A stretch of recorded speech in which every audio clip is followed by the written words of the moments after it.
You're listening to the RFP Success Show with 8-time author, speaker, and CEO of the RFP Success Company, Rehurek. Tune in each episode to learn what today's capture and RFP teams are doing to increase their win percentages by up to 20, 30, and even 50%, and meet the industry trailblazers that are getting it right. Let's get started. Only focusing on getting things done faster is not a sustainable solution for your RFP process. That is why Kathryn Bennett, Director of RFP Excellence at Lupio, encourages using lean principles over agile ones, so you can focus on doing work right the first time. Listen in to learn how Kathryn optimized the response process from start to finish and how you can do it too. Hello, everybody, and welcome to the RFP Success Show. I am your host, Rehurek, founder and CEO of the RFP Success Company. And our guest today is Kathryn Bennett, again, Director of RFP Excellence at Lupio. Lupio is a Toronto-based software company that streamlines the RFP response process for companies and big companies like IBM and DocuSign. But I just want to say, not just big companies, smaller companies too, because I don't want you to get intimidated if you're not one of the big guys. But today, Lupio serves more than 1,000 world-leading organizations. They've ranked twice on the Deloitte Technology Fast 50 list, and were selected as one of LinkedIn's top startups in Canada for 2 years in a row. So Kathryn, welcome to the RFP Success Show. Thank you so much. It's an absolute pleasure to be here. And I'm so excited to chat about how we can use efficiency and lean principles to drive proposal success. Yeah, we're going to have some good conversation today. And this conversation's leading into a conference that Lupio hosts called Lupicon. It's, I think, the third year that you guys have done this. Is that correct, Kathryn? Yes.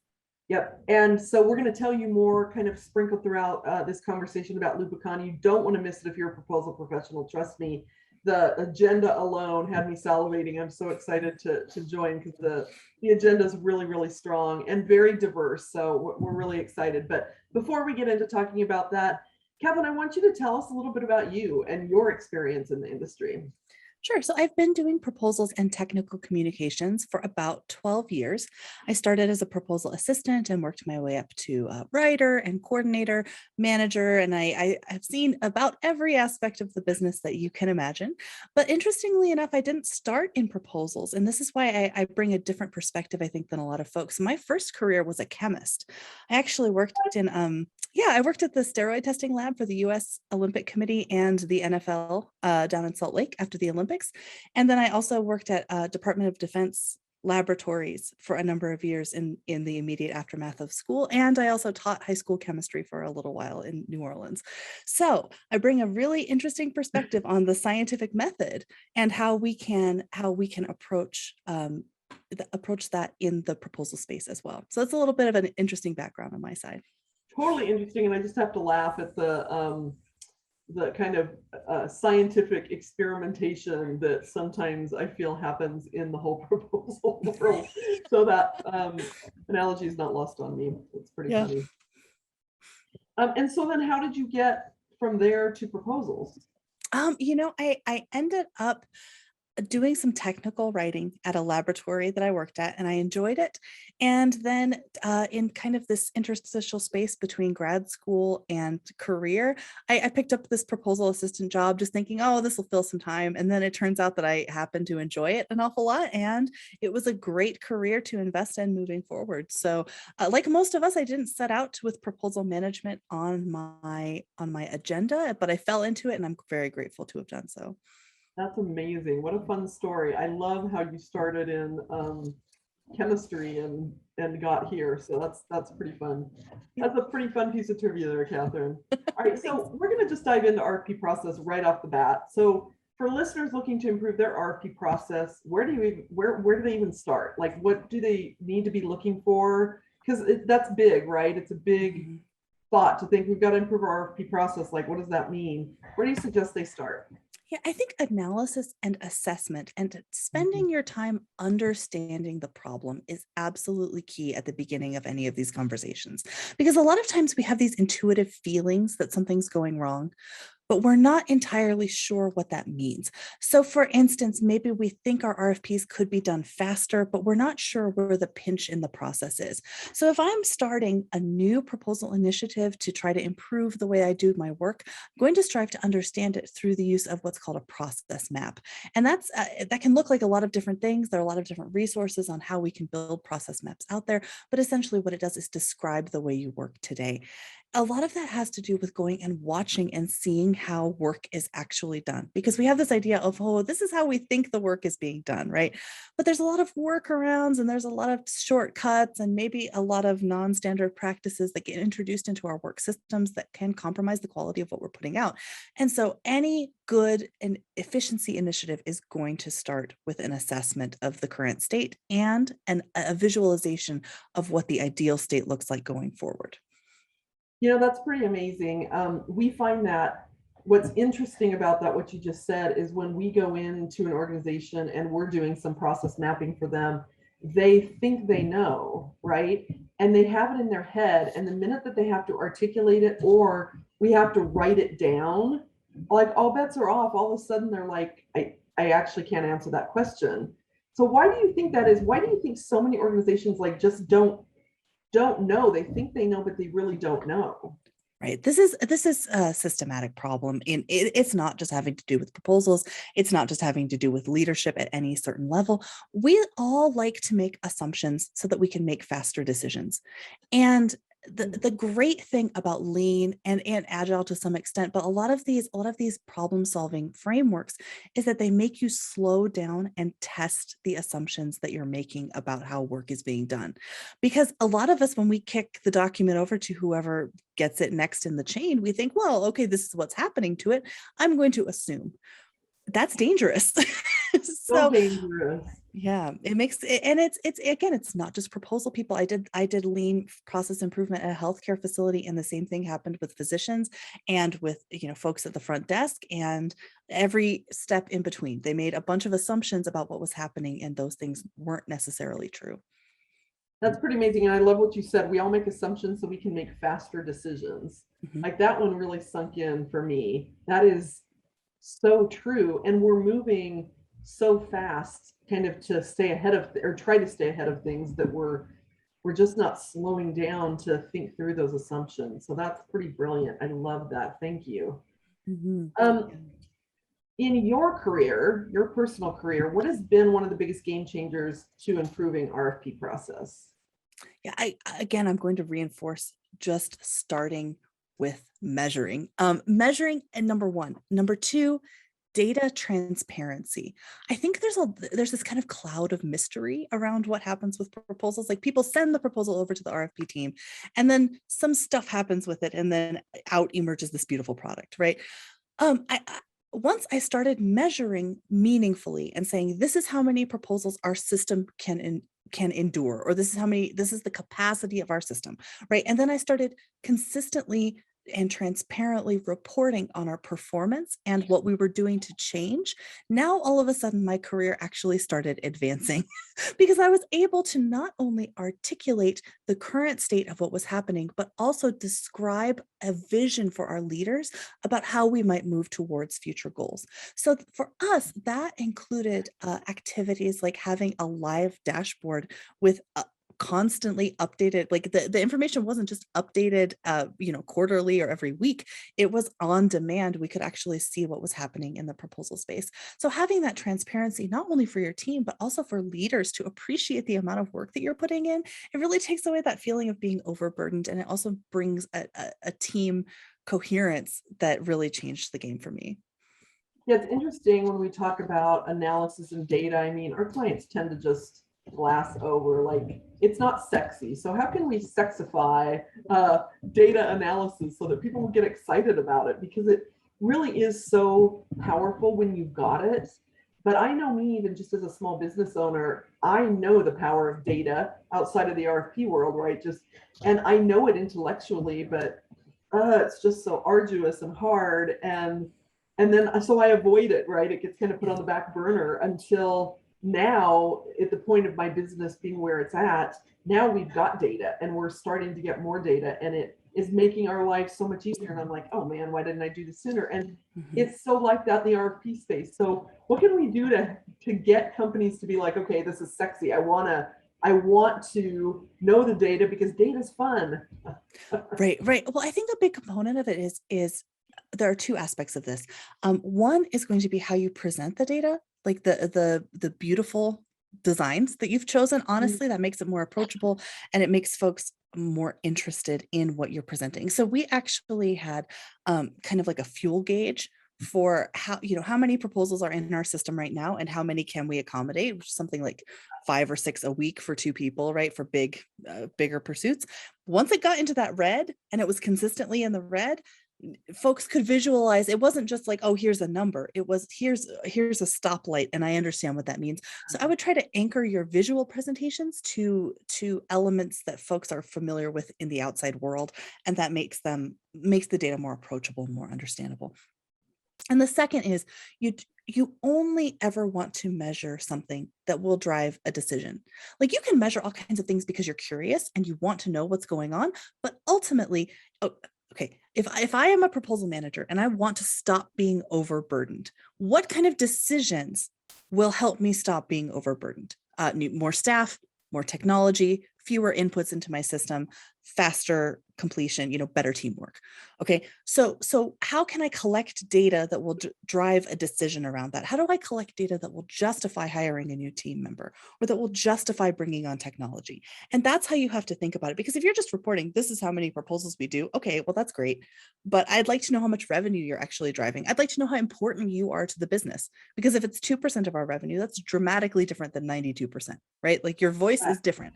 And so if you want to have an impact and if you want to have those drivers towards decision making within your organization, you have to start from the problem and work back and present what you think different groups of people are going to want to see. So your team's going to be different than the decision makers who are in the C-suite, right? So stratify the data in that way as well.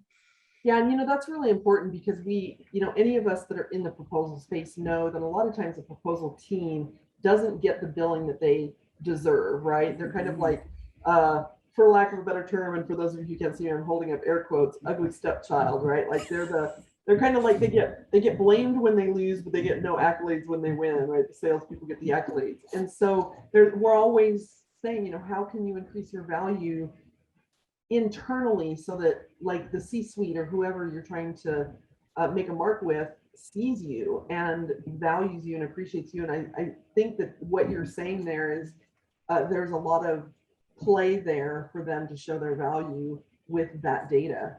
Yes. And get the sales leaders on your side.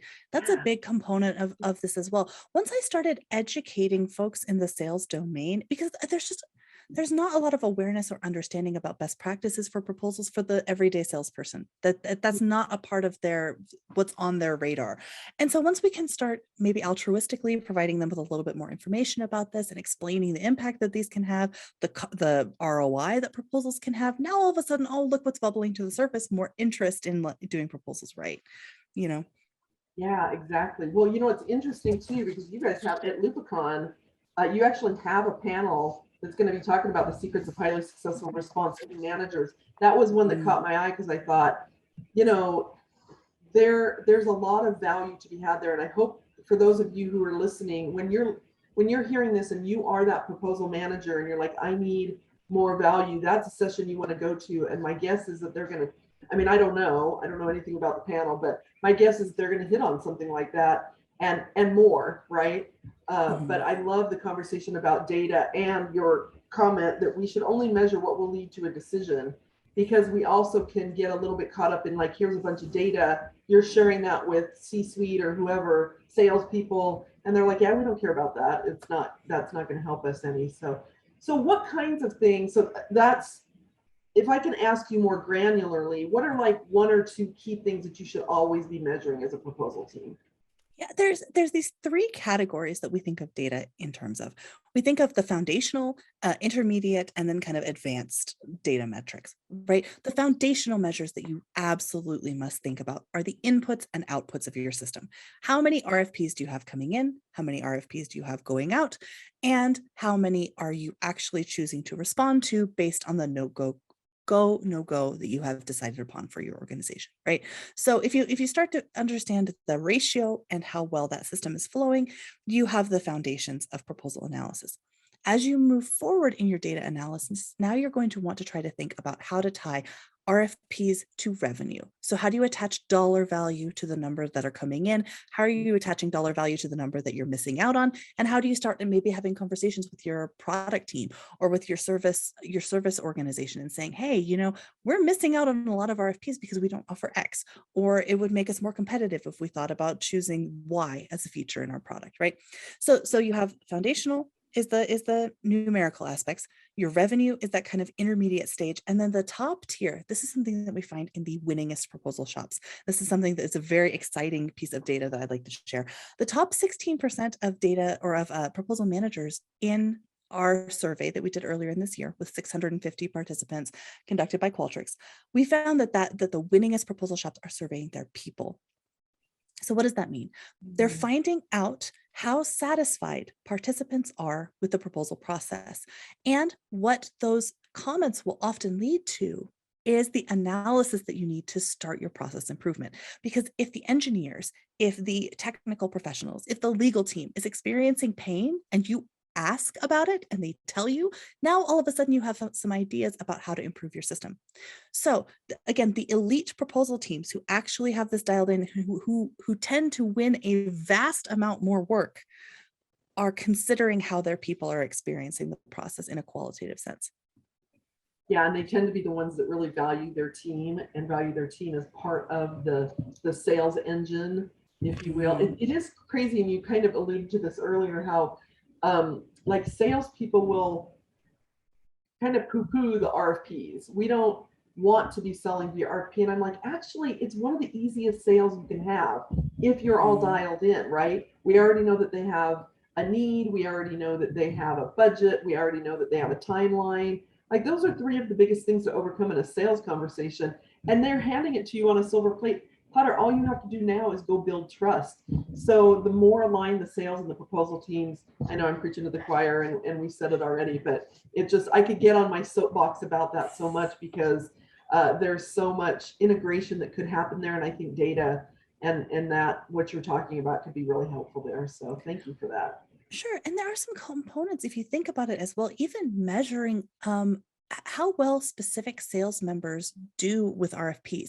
So if there's someone who is knocking it out of the park with proposals, what are they doing? And this isn't a punitive measure. I advocate against using data in punitive situations, because how is that helping ranking your employees, right? Like, it doesn't, you don't want people to be afraid of the numbers. But if they are pointing you towards someone who is really an all-star, what you can do then is maybe a deep dive and say, hey, how did they build the relationship, or what pricing structures are they using, or what can we use to model the rest of our efforts after, and then see if that has an effect on your system. Yeah, that's brilliant. I love that. I want to go back to the beginning of your career. What do you wish you knew then that you know now? Absolutely. So I wish that as a proposal assistant, I hadn't just kind of accepted what the pile of work that I was given. I wish that I would have thought about the way in which work was being done from the very beginning. Because what I did was just kind of try to stay afloat. And I raised my hands for a lot of things that I don't think I necessarily should have raised my hand for. And I didn't really ask a lot of questions. I just did what I was assigned. So I wish I would have chosen organizations that were more conducive to a curious mindset. And I also wish I would have asked more questions. That would have made a huge difference for my career.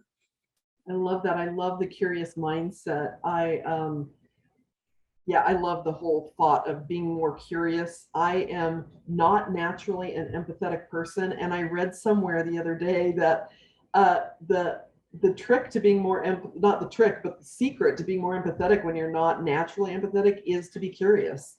And that is so powerful, right? I love that.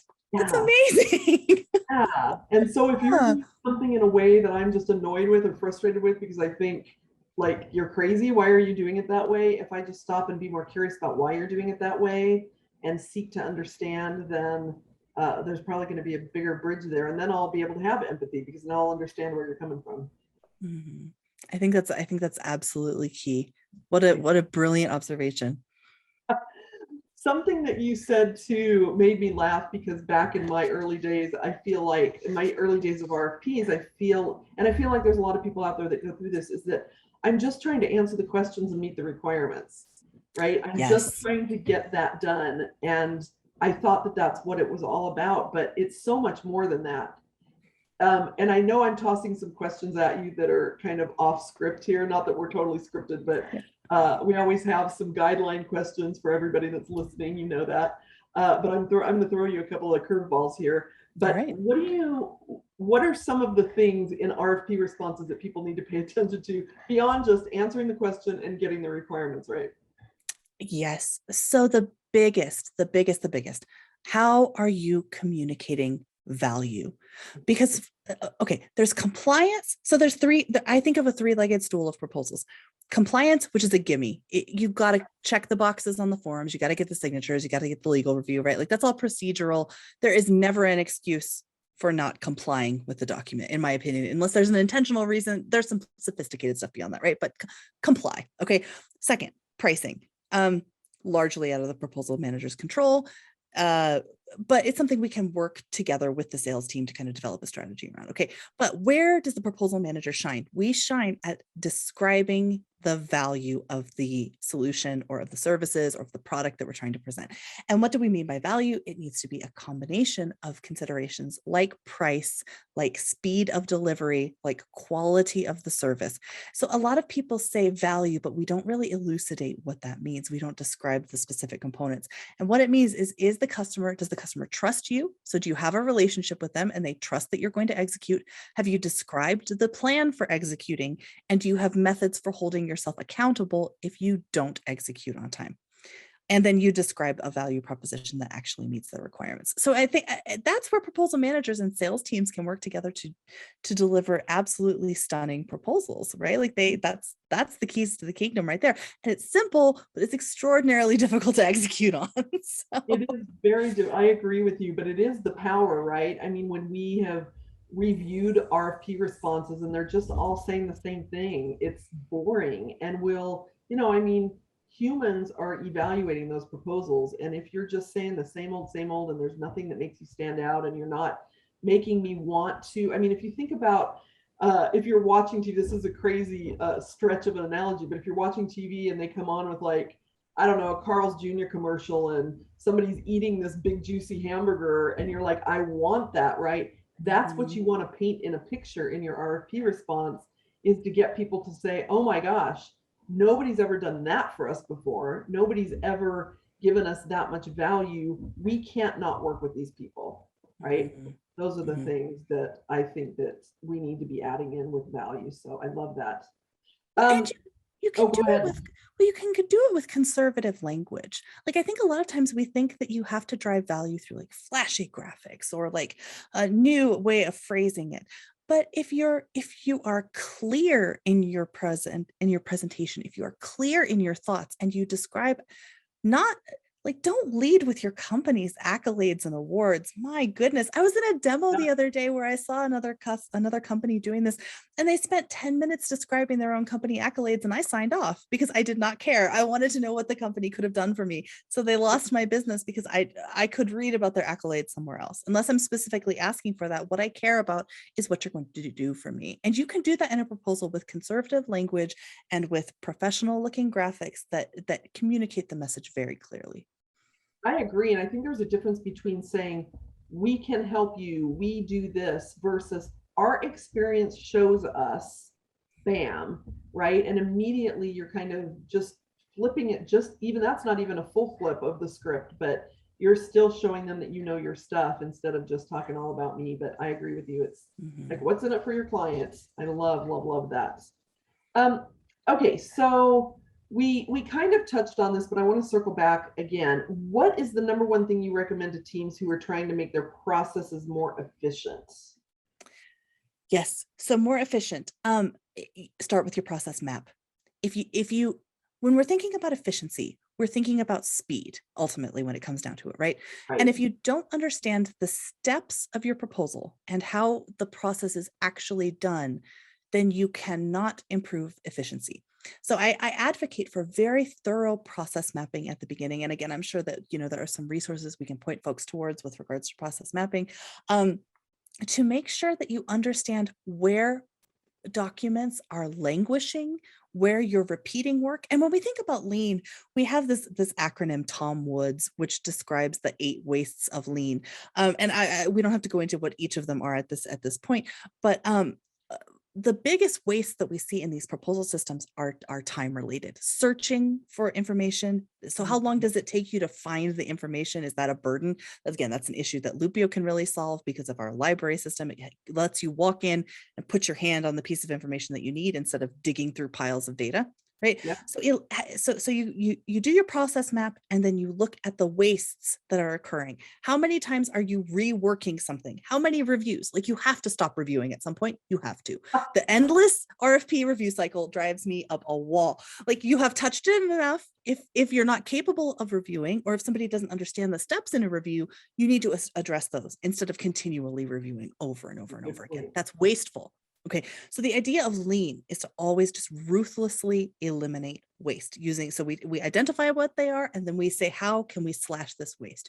Do we need to train people on how to do better reviews? Do we need to organize our systems so it's faster to find the data? Do we need to set policies so that we can move the document to the next step faster, or make sure people have different understandings?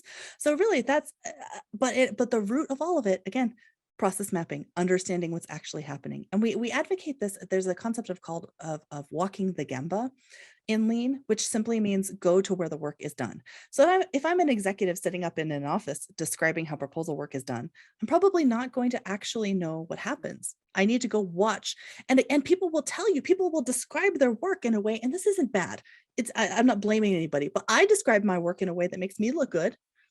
So absolutely. Proposal managers are going to describe their work in a way that makes them look good. They are victims of systems. They're not being lazy. Okay, so it's like 1 out of 100 people in the world that are actually kind of lazy, but like 99 out of 100 are trying to do their work, and they're on the struggle bus. But they're going to describe this in a way so that they don't look like they're going to lose their job. So what we have to do is we have to eliminate blame, and we have to actually go watch the work being done. And then we have to say, okay, we're going to make your life easier by eliminating some of this waste. And I think those are all really critical steps to getting that efficiency motor running. So if you don't mind, I want to take a step back and go to basic process mapping. So for a listener who's like, I'm a proposal manager, or even I'm a business owner or a managing director, business development director, and I don't really know the process. How do I just very simply go back and start a process map? I mean, it's as simple as saying, all right, what is the very first step that you do? And then what is the next step you do? And is it that simple, or is there more to it than that? No, process maps can be very complicated. Like, if you think about how a car is made, the process map for that is very simple, or it's very complex. But if you think about, you could even process map, imagine paying at a restaurant.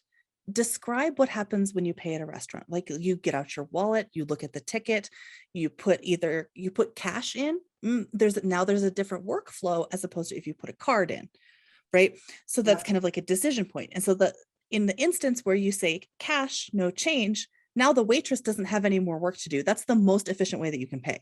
But if you do the card and then you have to split checks, and right, like, now you're introducing complexity into the system. So there's lots of different ways of understanding that. But if you think of just your everyday life, and what steps do you take when you wake up in the morning? What steps do you take when you start your car?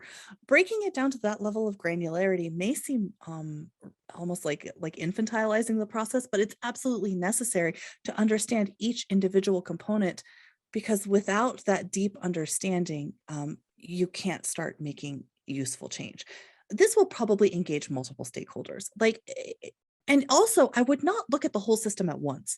Just look at what you can control to start, right? Like, what happens in the demo, what happens in the interview? If you don't have any influence over that, don't sweat it. Like let those people manage that for now. But stay in your sphere of influence and thoroughly describe different types of processes that happen. Maybe you've got different verticals that you address, or different types of RFPs that come in. What do you do with an RFP versus a security questionnaire, right? And so gaining those understandings, it doesn't have to be complicated at first, but it does make sense for us to look on a granular level so that we can really start affecting change. And I think too that it's going to feel really simple for anybody that's an expert in that area, right? It feels like you're dumbing it down, again, air quotes, dumbing it down. But I always tell people, write those, those dummy books, like Microsoft Word for Dummies. There's a dummy book for everything because we're all a bunch of dummies if we are not the expert in it. And so you have to kind of put yourself in the dummy shoes to think through that process because you're really close to it.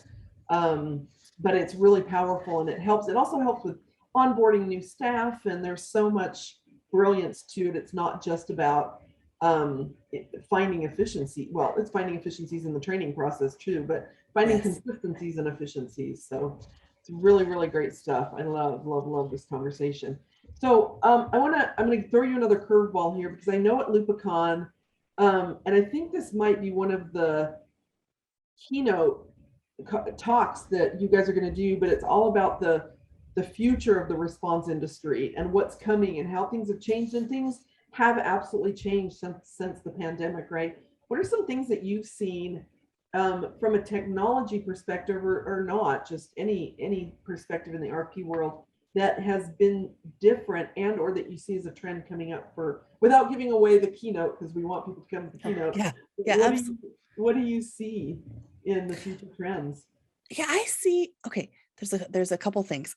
First, I see the advent of bots on the buyer side. It's a very interesting concept. So procurement teams, just like we as sellers are trying to improve our own efficiency, the buyers are trying to improve their own efficiency too. So thinking about the ways in which technology influences the buying side of our activities really has a lot of future potential. That's a much longer term, and that's me editorializing a little bit. The keynote, I think, really is more focused on the fact that we have speed challenges that are arising in a lot of different industries. Folks want to buy now. So how do we make our responses faster? And in this digital age now, we're not as hampered by the feeling of having to have a hard copy document. Although we're seeing some government agencies shift back to the hard copy, which is no, I know. I haven't seen that yet. So we're seeing still all electronic. We're like, please stay that way. Oh, I've heard anecdotal evidence that shift is happening again. Oh, we have legal requirements. No, stop, just stay electronic, please. Please, for the proposal managers who have the 60-pound printer sitting in their home, please just stay electronic, right?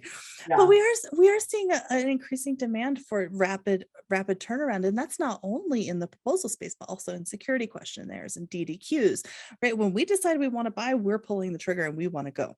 So how do we make sure that we have that information staged and ready to deliver to the customer in the best way? You know, those 8 weeks, 12 weeks of being able to really dial in that message, boy, those days are on their way out, in my opinion. So we have a lot that we need to think about from that perspective. Yeah, I think there's going to be a lot coming down too, because I know we do a lot of work in the state, local, in the SLED arena, and they extended contracts, they put things on hold, and we for sure in 2021 we saw that start to open back up again, but I still feel they're holding back, and I think there's going to be just a flood of opportunities, and there's just new ways that people are doing things that I think there's going to be a flood of opportunities out there, shorter time frames to your point, and thus they need some technologies too. Tell us a little bit about Lupio. We haven't really talked about your technology and what it is that Lupio provides for your clients. Sure. So I'm actually a former user of Lupio. I was a customer for 2 years in my previous role, which is why I love it so much. I'm so happy to talk about it. Lupio is a content management and proposal workspace that allows users to quickly leverage information that they want to include in RFPs instead of having to search through giant stacks of digital data, like I'm sure we've all had to do at some point. We use a very trustworthy automation engine and search engine to help customers quickly access their own data from current and previous projects and approved content. Furthermore, we have a really great set of project management tools and a complete workspace that helps provide collaborative efforts for your proposals. So instead of version 1 sent back by Dave and version 2 sent back by Mary, you end up having a centralized repository where you can just complete your work in the same place with a collaborative team and not have to worry about so many of those proposal woes. So I found that it cut between 32 and 35% off the time that I would spend on an RFP on average. And in fact, one time I turned around a proposal in 30 minutes, thanks to the technology at Lupio. Yeah, so 10 out of 10, highly recommend. It's worth checking out. Yeah, and technology like that is so important when you've got any significant amount. I mean, I don't know if this is a loaded question, but at what volume should a company invest in that kind of a technology? I mean, I know for me, back in my corporate days, in the early days, we kept all of our experience in a Word document, and it became like 60 some pages long, and at some point you just can't find anything anymore. So is there like a volume criteria? Yes, typically. So there's a couple different dimensions that we think of when we say, hey, it's time to bring a software on board. We're typically looking at teams that have about 75 RFPs a year. So if you're between 50 to 75, now, like one a week, probably a good idea to think about bringing some software on board. Probably good time to start thinking about hiring a dedicated proposal resource, a proposal manager, somebody who specializes in this for your team. And then also we would think about, once proposals start reaching 30 to 40% of your revenue for your company, then maybe a dedicated resource of some kind is also appropriate. So that's when we start recommending, a startup maybe in their first year. Who knows if this makes sense, but as you start becoming more sophisticated, as you start running into those problems, although frankly, building out your content repository using, Lupio and Seismic from the beginning, imagine if you didn't have those challenges. Yeah, so I should redact that. If you started from the beginning, you wouldn't have the challenges that so many of us as entrepreneurs have faced with our content management. Yeah. Well, that's what I'm thinking, because I have clients that'll be like, I think we talked about that in the state of Hawaii. Go back to the state of Hawaii, or, the city of Roseville. It was in that proposal. I think it was that one, but maybe it could have been in the Idaho Department of Education. I can't remember. And so you're like, oh my gosh, you're spending so much time digging around and looking for things. There's obviously a trade-off of investment there, but when you said 75, I'm like, oh man, I know companies that bid on 20 to 25 that need a much more streamlined service. So it probably does depend, and worth having a conversation. Now, what else? Here's what I want to say about, I want to circle back to Lupicon. Because Lupicon so there's not a ton of learning resources out in the world. I mean, APMP, which is the industry association, puts content out there, and then there's a few things here and there, but to find a really valuable learning opportunity for people in this profession, or even if you're a business, a mid-market business that doesn't, maybe you're not a full-time proposal person, but you dive into it every now and then, there are sessions here for you. So Lupicon coming up September 28th and 29th. It is 100% free, which is crazy, but 100% free. It is digital, so it's virtual. And I'm just going to tell you lupicon.com. It'll be in the show notes. But Kathryn, I want you to tell us a little bit more about what people can expect at Lupicon, because I looked at the agenda and I'm a little bit biased because I'm on one of the panels, but I am really excited for this, and I sent it to my team and said, you guys need to check this out. There's a ton of really great value here. So tell us more about it from your perspective. Sure. So we have 3 great tracks this year that I think will really serve the entire spectrum of folks who engage with proposal teams or with proposals in a different context. So we have the tools and technology tracks which help you understand more about how organizations like Lupio, like Seismic, and so like some of our other valued technology vendors can provide you with the answers and solutions you need to actually get the work done. So there's a whole best practices, tools, and technology track. And then we also have activities. The other 2 are winning the work and advancing your career. Because, well, I know, yep, see, the advancing your career one is always getting a really good response. So winning the work, of course, we have proposal professionals. We're talking about how to measure. I'll be doing a seminar about the top 22 metrics that we think every proposal manager should use, and we'll talk about how to actually implement those. But the career track talks about how to know when it's time to hire, where you should hire from, how you can develop the skills that will promote your future success. And we even have some DEI focused seminars about how to be more inclusive in your language as you're speaking in your proposal context. So it's a really exciting, a very exciting upcoming seminar. And we also have the Second City Toronto, which is a comedy group, and they're going to be doing an RFP themed comedy show. Oh So gosh. if That's for no other reason, come for that. It'll be amazing. Yeah, that's one of those things that you probably need to like save the recording of for when you worked 3 days in a row till 3 a.m. and you need a little comic relief. How fun. What a great thing to include. I love that. And of course, we'll have great keynotes from Erica Dewan, who is a Zoom body language expert to help you understand how to present yourself really personably on digital media. We have Neil Pasrica, who is a happiness expert. He's going to come talk to us.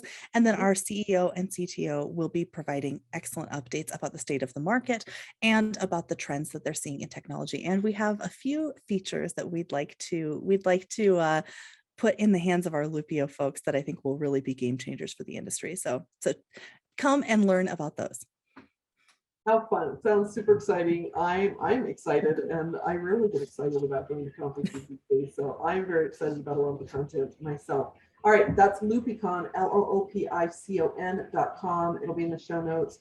Lupio, LOOPIO.com. If you want to learn more about Lupio.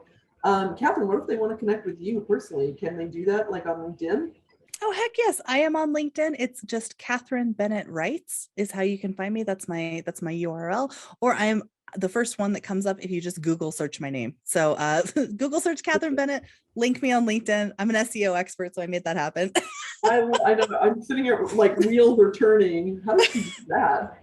I don't even know. It just I Googled myself one day and I was like, what? So yes, so Kathryn Bennett on LinkedIn. I'm all over there doing some great TikTok videos about proposal management. So you can check me on TikTok at @the_RFT. So that's RFTEA, like spilling the RFT. Oh, that's funny. So you can follow me on TikTok, or you can find me on email, Kathryn.Bennett@Lupio.com. I'm absolutely here to support whoever needs assistance in the proposal realm. Well, you're full of great information. Even before we started recording this session, you and I had a great conversation. I was like, oh, this is going to be a fun interview for sure. Any last thoughts or words of wisdom for our listeners? I am so excited to be presenting the ideas around measurement in proposal management. I really think there's so much, like we talk so much about content, we talk so much about persuasive writing. And I think that if folks adopt measurement strategies and these efficiency methods that we have presented today, that they're not only going to elevate their own department, but also elevate their own career paths. Why not be a chief executive in sales? If with a proposal background, be audacious, go forth and do it. That's such a great, heck yeah, an empowering message, Kathryn. Thank you so much for being here. We greatly appreciate your time and looking forward to seeing more at Loopicon. All right, everybody, thank you for listening. Again, I'm Lisa Rehurek. This has been the RFP Success Show. If there is anybody that you know needs to be listening to this, make sure you share it with them. We want to spread the word, and we certainly want to spread the word about Lupicon. Thanks again for being here. We'll see you next time around.